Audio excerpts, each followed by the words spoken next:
प्रियजनों, गुरु भक्ति पाठ 5वां।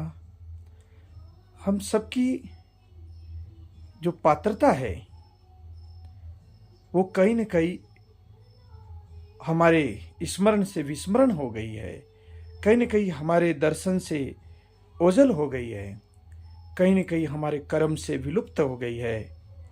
इसी कारण हम तुच्छ कर्म को प्राप्त हो गए, हम तुच्छ कर्म करने वाले बन गए। इसलिए जीवन में मैं बार बार इसी बात पे जोर दे रहा हूँ कि जीवन में मार्गदर्शी की आवश्यकता है, जीवन में गुरु की आवश्यकता है, क्योंकि गुरु की पात्रता उसके स्मरण में है, गुरु की स्वयं की योग्यता उसके स्मरण में है, दर्शन में है, उसके कर्म में है। तभी तो हम उनके संपर्क में आकर, उनके सानिध्य पाकर हमारी अपनी योग्यता हमें स्मरण आएगी, हमारी पात्रता हमें स्मरण आएगी। क्योंकि बाहर स्वभाव, बाहर संसार के जो क्रम है, जिसमें मन, वचन और कर्म, इन तीनों के प्रभाव में हमारी पात्रता कहीं न कहीं खो गई है।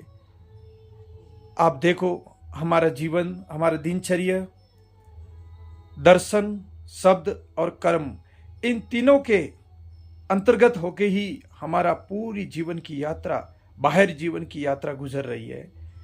और कहीं न कहीं हमें दर्शन उलझा रहा है, तो कहीं शब्द उलझा रहा है, तो कहीं कर्म उलझा रहा है।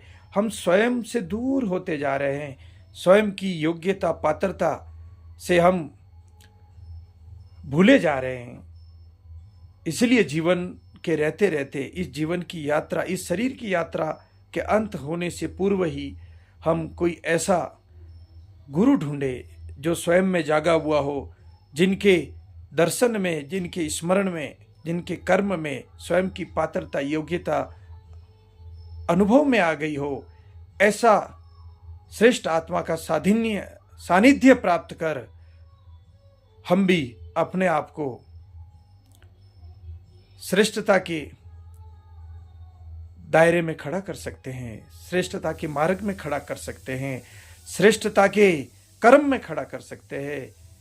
मित्रों, कोई जागा हुआ ही हमें जगा सकता है, कोई जागा हुआ ही हमें अपनी पहचान के बारे में बता सकता है, पहचान के बारे में कोई न कोई रहस्य उजागर कर सकता है। मित्रों, ये 3 मिनट का वीडियो है। आज की सत्संग यहीं विराम। आप सब खुश रहो। आपके जीवन में भगवान जरूर आपको